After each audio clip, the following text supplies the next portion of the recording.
Hello and welcome back to the official Scottish Rugby podcast. On the show this week, we're joined by Scotland captain and Exeter Chiefs star Stuart Hogg.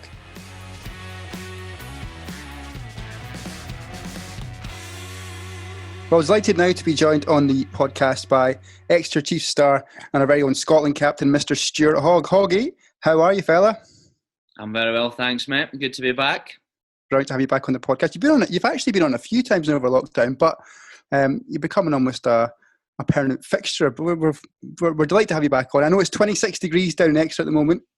You're not a fan of the heat though, so no wonder you're inside doing this. But how's it for you down there at the moment? Yeah, good, mate. Really enjoying my rugby at the minute. We're playing a nice brand of rugby. We're getting some good results. And as you say, the sun's out as well, so we're having some fun. But we're coming into the business end of the season now, so very much looking forward to the next few weeks. Yeah, you've been there for after the World Cup last year, you moved to Exeter. You see, almost a year you've been down there. Do you feel properly settled down there now? Do you feel comfortable and you're kind of getting used to the new surroundings? Yeah, absolutely. I think, since lockdown started to ease, Jill and I, along with the kids, have been exploring our new home and seeing what's around. So, yeah, look, we've not even scratched the surface with what we've got to see, but now we are enjoying it. As I say, the weather always helps, and we've got some good neighbours on the street. So, Jill's settled. The kids are back into nursery and school. So yeah, it's been good. And have you managed to get back up at all to Hawick recently, or even Glasgow over the past couple of months? No, I've not been back in the heartland yet. My parents were down last week for a few days, so it was great to see them. They came down, helped out with the kids, and walked the dogs and done the horses for me. So I had a relatively easy week. So they're welcome back any time now. They've retired, so. No, we need them. We need their help. You mustn't have much spare time though, Hoggy, with all these games. Are you getting any spare time, or do you need the grandparent support? Oh, Mossy. Honestly, as I said to you earlier, I don't know what day it is.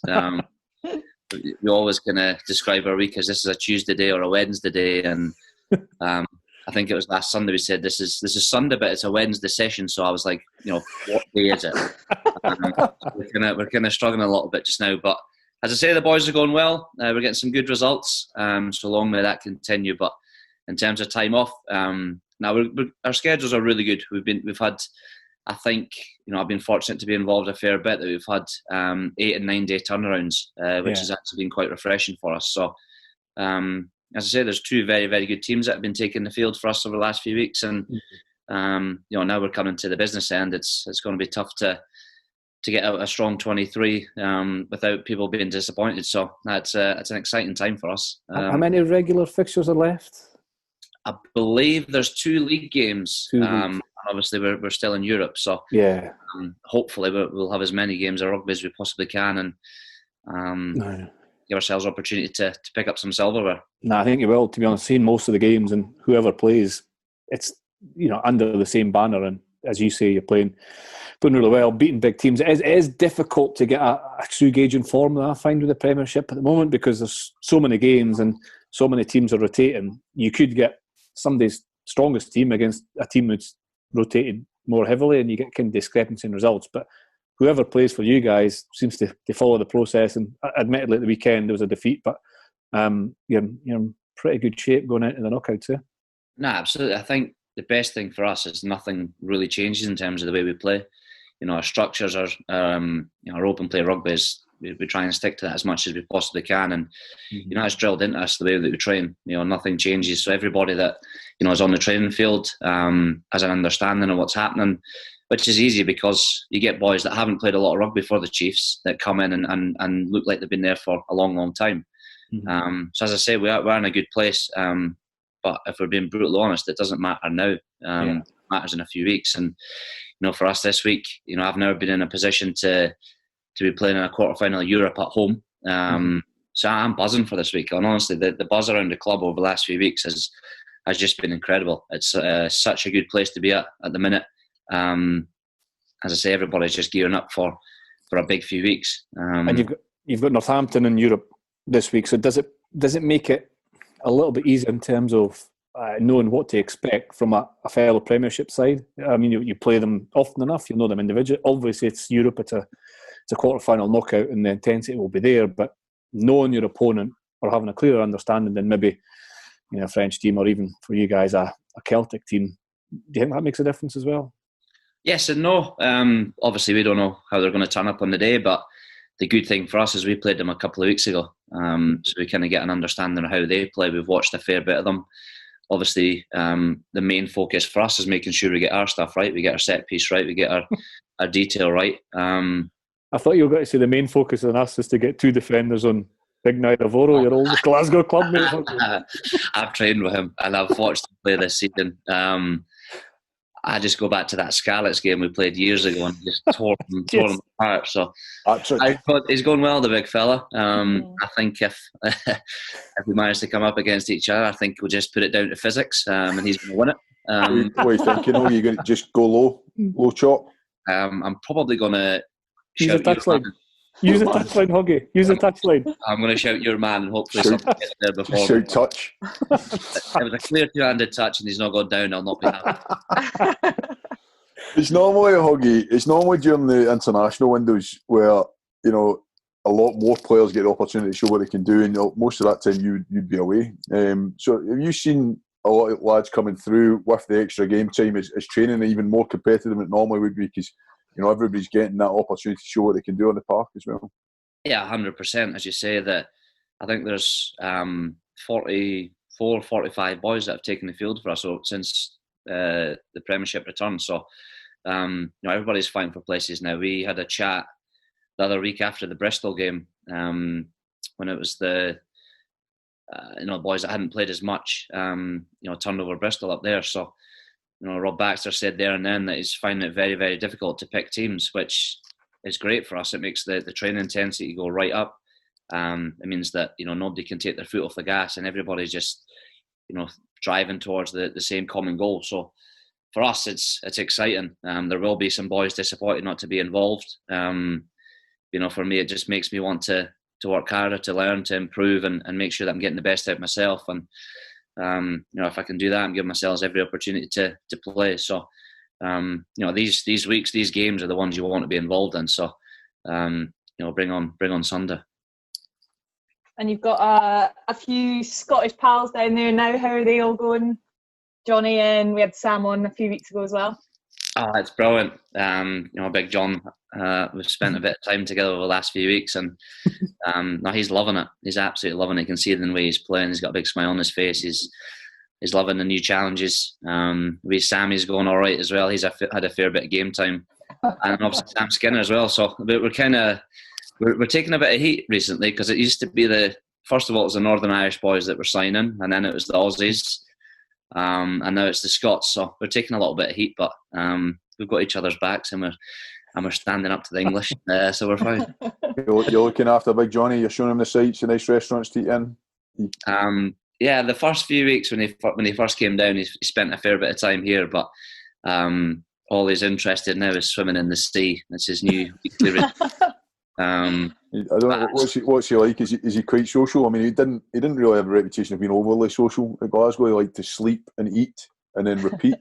Is that yeah, I don't think he's taken the fact that I was telling everybody he's half man, half mattress. So he's kind of avoiding the sleep and getting out to socialise a fair bit. But nah, he's been brilliant. Like, as I say, he's loving it. He's thriving. And he's been massive for us. You can see the amount of tackles he's made prior to coming to Exeter, but it's probably gone up another notch, and it's actually getting a bit boring when he picks up the defensive award pretty much week on week. And heading out to the sea, is he got to take up surfing? There's quite a few lads surfing there. I'm going to say it'll be a big board, man. It'll be a big board. Surfboard, that, jeez. Don't need a bigger board. Mate, he'll be on the longboard. Surfing in on a wee boat. He loves it. He just, like, it's something a bit different. I think he enjoys what we're 10-15 minutes away from, you know, various beaches, so he's doing a fair bit of exploring. But yeah, when I ask him if he wants to go for a coffee or a bit of breakfast, he's like, we'll go after the sea. We need to go to the sea. Something a bit different. He's enjoying it. So you know, if he's going to continue to play the way he's playing, we'll just let him be. And not long now, I'll get an awful lot of rugby to be played in the interim, but not long until the internationals kick off again, and the Nations Cup Autumn Series was announced last week, as well as obviously a warm-up game against Georgia and the Guinness Six Nations game against Wales. Can you see that coming around the corner already? Is that already in your thoughts, or is it too much rugby in the in the middle of it to concentrate too much on it at the moment? Again, probably yes and no. Obviously, like, I'm buzzing to get back into Scotland camp on the basis that, you know, we've been playing some very, very good rugby towards the end of the Six Nations. So, you know, I'm hoping that we can keep everybody fit. You know, obviously boys have had a fair bit of game time that are playing in the Prem or playing in top 14, and, you know, Edinburgh have had a fair amount of games, Glasgow had a couple. So yeah, hopefully we can just continue our bit of form. You know, obviously everybody seemed to enjoy themselves during the Six Nations. You could see that you know, boys were gutted we didn't get to play against Wales. Obviously the correct decision, but you know, hopefully we can go back in and pick up where we left off. You know, a few exciting games coming up. Obviously, finish the Six Nations, Georgia in a warm up, and then the new Autumn Cup. So I'm looking forward to it. But as you say, there's a hell of a lot of rugby to be played before then, and you know, hopefully Jonny and I and Sammy will be playing well for Exeter. What's the plan ahead of that in terms of Scotland stuff? Will you come into camp pre-Six Nations game, or will you literally be in camp just prior to that and straight into the game? In the nicest possible way, I'm hoping to miss the Georgia game, because that's the Prem final that weekend. So, yeah. You know, hopefully if that goes to plan, we'll be there. Yeah. And then hopefully, you know, the Sunday or the Monday straight back into camp to get ready to play against Wales. So, it's mental schedules, but you've just got to get on with it. I think, you know, after speaking to Gregor a fair amount, there's going to be a large majority of boys, a large number of boys going into camp. So, you know, to play six test matches in 7 weeks is going to be pretty telling on the body. So I'd imagine there'll be a fair amount of boys that'll be taking the fields for Scotland. So, which is exciting for us again. You give boys opportunities to play, get some valuable experience, and ultimately drive the Scotland team forward. One thing we spoke about, obviously, the Georgia game, I think it's a Friday night as well. And as you say, it's a premiership final prior to that. The week before that, I think it's European finals as well. So there's a lot of really high-end top rugby for those who are involved in it. And then that's going to continue, obviously, with the Six Nations rearranged fixture, but then the Autumn Nations Cup. The big thing for me, and you will all agree, I've no doubt, is when you play international friendlies, they're different to international competitive matches in terms of actually meaning something. And I think the introduction of a cup in the autumn will really bring out the best in a lot of players as well. Mm-hmm. And is that something you're looking forward to? Added pressure. I know you're a competitive beast, Hoggy, but even winning a trophy or chance of a trophy in real consequence in that autumn series, that'll help all the players develop a mentality that should help us in the Six Nations as well next season. 100%. As I say, the boys are getting some, you know, valuable experience, but at the end of the day, you're wearing a Scotland jersey and you do everything you possibly can to make sure that we're winning. And the thing for us is, as you say, there's a trophy at the end of it. So, you know, as a professional rugby player, all you want to do is win trophies, and you've got an opportunity to do it. You're going to go all guns blazing. You're going to go ready to rock and roll, and hopefully we give ourselves every opportunity to win silverware. I think we're in a very competitive place at the minute. You know, there's still a chance we can win the Six Nations. There's a lot to be done, but in terms of results to go our way. But look, I feel we're in a very good place. Obviously, we're building towards the next World Cup. So, you know, for us to give ourselves every opportunity to win trophies, it's massive that boys get some valuable experience and learn along the way. As I say, there's going to be a lot of boys stripped to play for Scotland, and that'll just make us better on the whole. So, you know, little bits and pieces that can go our way. Here's hoping we can be competitive. As you say, Hoggy, an exciting group of fixtures. Any of the games stand out for you? Looking forward to meeting a few of the Fijians that you know so well. Yeah, I enjoyed playing against Fiji last time. Obviously, the result was favourable to us, but with the Fijians, you don't know what to expect. They are unbelievable individual rugby players, and slowly but surely getting better as a collective as well. So that's going to be a massive game for us, I think, to have the Fijians with their flair come to BT Murrayfield. That's one that we'll be looking forward to. That's one of the ones I was talking about before, about having the opportunity to play competitive matches against teams that you usually play friendlies against. You know, other than, I think, 2003, the World Cup game against Fiji would be the last time we played them in a World Cup. But their mindset could be totally different. A head coach and assistant coaches that are known to to us as well. I think that'll be a cracking game. I do. It's the third game with 3 pool games. Away in Italy to start with, home to France on the Sunday, then a 6-day turnaround to Fiji. But I genuinely think that could be a firecracker. It could be the game of the kind of Open Nations Cup to that point, I think. Yeah, you're right. I think the big thing for us going into that game is just to pretty much concentrate on ourselves and make sure we get our stuff right, because, as I say, we've no idea what they'll be up to. Obviously, one week you'll watch them and they'll be quite structured, and then the next week they'll be loose as a goose. So, we generally don't know what to expect, but what we will be ready is to implement our game plan on them, and obviously, Big Vern having an idea how we'll play. You'll know the individuals, so it's going to be a challenging match for us. But as I say, these are the games you want to be involved in. You want to play in these games, especially at home. So hopefully we can get some fans there as well. That'll be ideal. The France game as well will be another big game, and a team a bit better than Fiji, and a team you've put in a good performance again. Looking forward to that one. Yeah, I think that was a massive result for us in the Six Nations, turning over France at home, especially after they had started their Six Nations. So, again, another massive challenge for us at home again, which was to our advantage.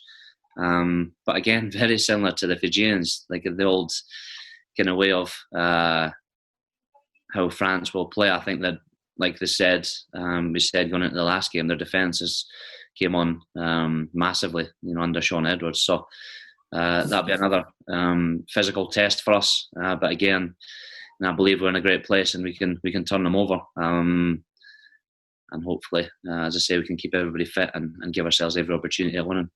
And when you play Italy away, can you look for another Hoggy long ranger for 50-yard try? Just like the last time, is it? You got that in the back pocket? Yeah, you're hoping. I said to Jill actually, because I scored against Gloucester the week earlier, and obviously I managed to find my hands in that game. So, it was. I said I'm going to score another one very, very soon. You just get that feeling. Here's hoping. I know it well.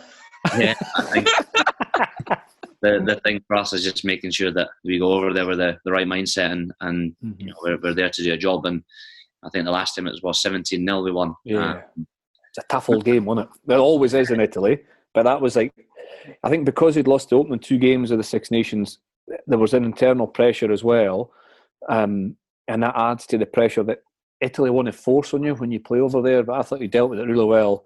Didn't really get the rewards in the first half of the way I initially played. I thought there was a lot of good pressure, but an important result that set up that opportunity to get a good win against France, and then we'll see what happens. It was a real good confidence boost coming off the back of that game, because, as you say, we had a couple of good performances prior to that, but just hadn't quite got the results. And I think, if Ali Price got that try early doors in the first half, then I think it could have been a completely different game. But the pleasing thing for us is we struggled defensively over the last kind of while. We scored 3 or 4 brilliant tries in attack, but conceded 5 or 6. To go across to Italy and keep them to 0 points was massive for us, and it gave us a real bout of confidence going into that France game that we knew we had to defend well, and we did again. So that was the kind of turning point for us. I believe we had a good win, defended really well, and kicked on and backed it up a couple of weeks later. So he was hoping we can do the exact same. What about you, Rach? Where are you guys up to? You've obviously got some big fixtures coming up in the next couple of months. What's happening as far as trying to get everybody back together to get the squad ticking away? Yeah, so the girls up in Scotland have been back in regional training for just over a month now, I think, maybe longer than that. And us lot that are based down in England, we're well into stage 2 now. So full contact training. And then as a squad, we come together for the first time this weekend. It's got a 2-day camp this weekend, and then pretty much just in camp more or less every weekend between now and Christmas. So we've got obviously Six Nations at the end of October, 2 games, and then 3 World Cup qualifiers in December. So similar to the boys in terms of once we get started, we don't really stop. And is your first game France? First game back to France, yeah. Because the French women, they've been playing, their competitive leagues are up and running already, aren't they? Yeah, they are. I think they've been up and running for 2 weeks now, but interestingly I saw today that I think almost half of their games were cancelled this week due to COVID. So although they're back playing, it does seem a bit stop-starty already, but the national team have been back full-time training for I think I mean this is just judging by Instagram, but I think for at least a month, maybe even 2 now. So so the camps that you're going to have, you're probably going to have some competitive drills, hit outs, almost game on game stuff that they're going to become really important, aren't they? Yeah, so I think the plan is that we'll have hit outs in the kind of week leading up to the fans game. The girls that are down in England, we have our premiership starts the 10th of October, so hopefully we'll get a bit of game time there. Yeah, so we'll see. But yeah, the girls up there are definitely going to be having to do a bit of hit out stuff, which is always fun. Nothing worse, eh? Internal games. There's nothing worse. My first experience of Al Kellick was an internal game when I was a young kid, came to Edinburgh, and there was this guy with a scrum cap, but he had hair in those days, and it stuck out the top of the holes in the scrum cap. And I was like, who is this strange-looking character trying to cheap shot everybody? I think I chased him off the back pitches at Murrayfield, kicked him up the backside. Never caught me. He never caught me. Just as well, huh?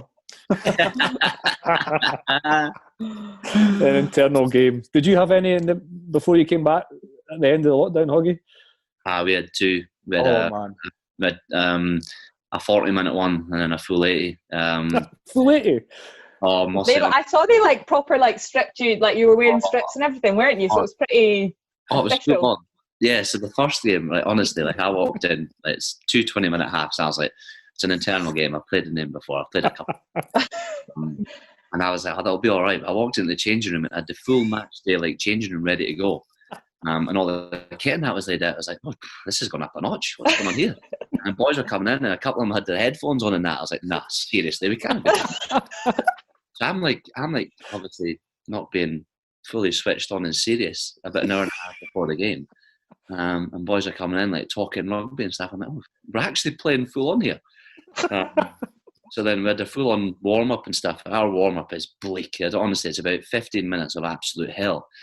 You get your second wind before the game. I've never had that before. Oh. And then the week after, I was like, right, I'm prepared for this one. It's, full pre-match meal and stuff the night before the game.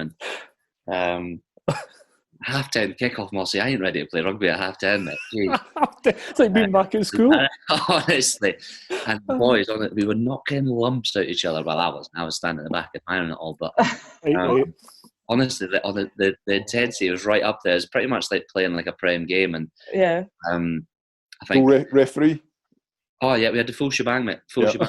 I think the best thing for us is it really gave us the hit out that we needed. We got our intensity right up there, pretty much playing like another prem game. So the best thing was the fact that Rob Baxter on the week up to it was like picked our teams and a change from the week before. He said, like, boys, look, obviously don't read into the teams. This has absolutely nothing to do with the Leicester game. And the 15 that started in the black jerseys on the Friday played against Leicester the following Saturday. But we didn't know. One team playing in match jerseys, the other team playing in bibs. The home jerseys against the away jerseys. Honestly, it was full on with the name and numbers on the back and everything. We weren't hanging about, mate. The referees are the key to that. When Mossy and I first started doing them, it wouldn't be referees, so it would be the coach in the middle and you'd be like, what's he going to do? He's not really looking where he's meant to be looking anyway. So you can imagine some of the guys taking absolute liberties. What do you mean, some of the guys? I go back to the start of this conversation.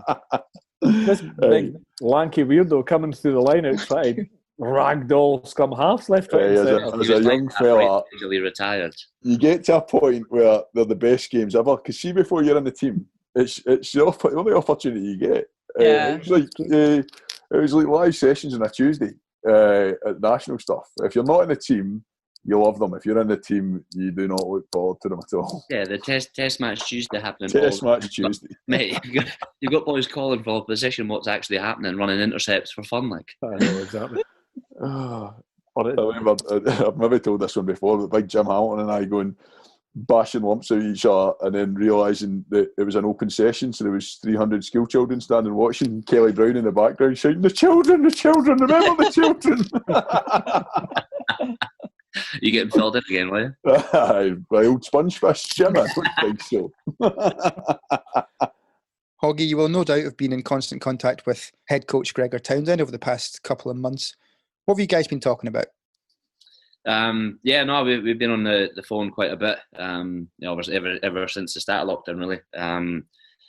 Obviously, Gregor has watched about 1 million games of rugby over lockdown and since then as well. So it's been quite good to obviously get a different voice other than the Exeter coaches on things to be working on, and what I feel's going well in terms of the law changes and how the game's refereed, etc. So it has been good. Obviously, we've got a few WhatsApp groups that the boys are involved in. We've had a few Zoom calls over lockdown with, I think there's about 110 players on one of them. We feel we're in an all right place. Obviously, it's good that we're getting continuing learning process as we go along. So it has been quite good. I think he's just dying for the Scotland games to come around so he can get back out in the field and coaching. And I suppose it's kind of what Rach was talking about earlier on with the camps come back together. The Zoom calls are all great, seeing everybody, but I guess for you guys as well, the rugby's one thing, but just getting back together as a collective group, you both must be just looking forward to seeing each other, because it's probably felt like absolute ages since you've had the opportunity. Yeah, I think it'll be good to see the boys again. As I say, we enjoyed each other's company over the Six Nations, and hopefully we can just slot back into that again. I think, as I said, there's going to be a larger squad going into the Autumn Cup, so it'll be good. It'll be really good. I'm looking forward to it. And Rach, for you, I guess, because you're not, the Scotland team is back together up just now, and you're down in England, it must be a bit of a strange feeling for you that you're obviously part of it, but you're not part of it in the moment. Is that a bit of an odd thing to kind of get your head around? Yeah, it's kind of a weird one, but I guess we're quite used to it now from a lot of us being down here.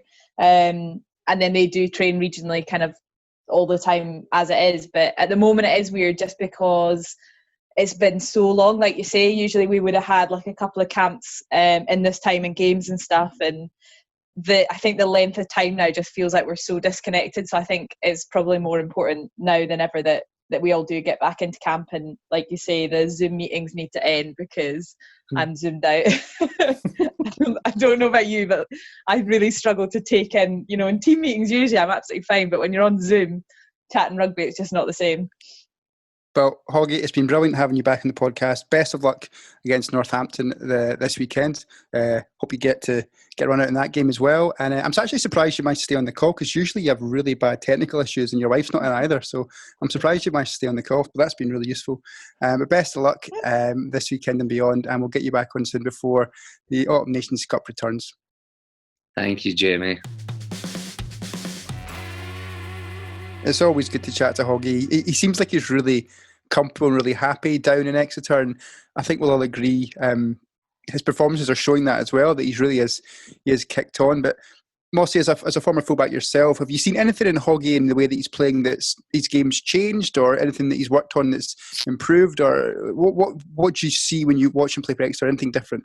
I don't think there's anything particularly different, but that's a compliment, because to go to a new league and a new environment and do the same, if not even a bit better, shows you how quality is. Like, I think Hoggy tends to go through kind of spells of scoring tries. Like, he'll always score tries, but sometimes he'll score more than other times. He never doesn't score tries, but he seems to be in a rich try-scoring vein of form. So whether he's been working more on second touch support play, getting behind, his timing onto the set piece plays that Exeter plays absolutely brilliant. And that's actually, it should be a simple thing, but it's actually quite a difficult thing to do. So his timing onto the ball is excellent. But yeah, I don't see him doing anything he hasn't done before. I just see him being really consistent and in a new environment. That's credit to him. And he's been there a year now, but because of a lot of pressure as well. One of the big signing, obviously, and a big name signing. Going to a big club that has a huge amount of depth and an expectation of pressure on him, but absolutely taking it in his stride, and he's set on top form this season as well. We'll find out his form's brilliant. And what he needs to do now is in these big games that are coming up. He's a big player for Exeter, as Mossy says. He comes with a big reputation. You need to be playing at the top of your game in the knockout stages. Now, I fully expect he will, but the next few weeks are going to be massive for him in the lead up to the international campaign as well. But, you talk about premiership, semi-finals and finals, that's where he's got to be putting man of the match performances in. And everything's pointing to the fact that he will. Well, it'll be between him and Jonny Gray. The final at the weekend as well, did you see it? The Guinness Pro 14, Leinster, Ulster. It's like somebody wrote the script, wasn't it? I mean, Ulster came out, fired some shots, looked as if they were going to be good, and then Leinster just slowly grabbed control of that game. They just suffocate, don't they? Said somebody after the game, somebody said that it's almost as if they can almost just raise it when they have to. They do enough to be ahead, to be in control. Anytime they're under pressure, there seems to be a bounce back that they then can dictate how the game goes. But listen, they're an amazing side, and they made a lot of changes as well. Like they've got Saracens this week in Europe, and the kind of Johnny Sexton was on the bench, for example. There's a kind of Ross Burns played more Pro 14 rugby than Johnny Sexton over the last couple of years, but having the confidence to do it and having the ability to come in, they're just such a well-oiled machine. Someone will beat them. Somebody will come up and find a way. But the depth, the talent they've got, it's pretty impressive. Am I right in thinking as well that they are completely unbeaten for the whole season as well? Yeah. But they didn't lose one game. That is, that's. It's almost kind of a shame that 2020, the year of COVID, when there's been no fans and there's been not as much exposure, that's when it happens, because it's maybe not been as talked about as much as it should be. But that is a tremendous sporting achievement in itself, isn't it, Rach? Yeah, that's incredible. Like in any game, but particularly in rugby, where one slip up can result in a try, and I just think to have that accomplishment is unbelievable for any team, and especially playing at the level that Leinster are playing at and the teams that they're playing against. It's incredible.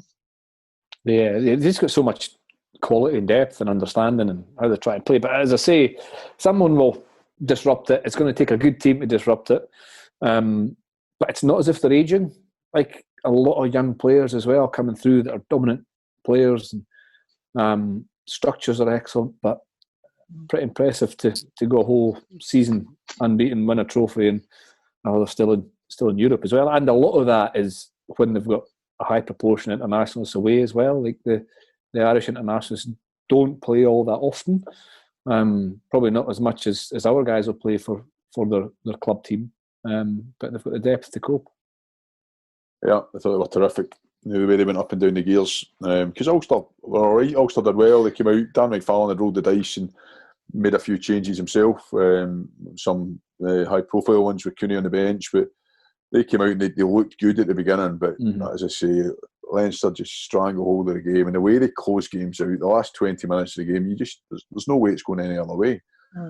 Which you've got to give them enormous credit for. But they only thought that they kind of, the issue in the first half, like their line-out was dreadful in the first half, which really gave, or could have given Ulster a significant lead, because there was opportunities there on the back of losing so many line-outs, but they seemed to fix it at half-time. But moving into European finals, that's when they've got to make sure they get that absolutely nailed on. I'd say there's been quite a few games since we've come back post-COVID where we said that people team set piece have been pretty poor. I wonder what the rationale is for that being worse than other areas of the game. I think it's changes. I think because we spoke about Exeter with Hoggy, the number of changes that are having to make, and even kind of Edinburgh Glasgow games, there was changes between the 2 weeks. I think it is personnel. I think everybody's still skillful and everybody can still execute, but actually putting it together in a unit, because they've not had so much time together, because it's been disrupted, I think it must just be a continuity thing rather than a skill deficiency. I might be wrong, or it could be penalties as well. There's a lot of penalties as well that disrupt it, but I don't know. Maybe Al will know. Last in the weekend, there are a couple of communication errors which are just unforgivable. Like you can't have that. Like you've trained all week, you shouldn't be making those mistakes. Those are the ones that really get to you. But most of the time it was skill errors, and some of that was overthrows, and some of it was poor lifts. So you would say a lot of skill error. A lot of skill errors, yeah, and some of that as well.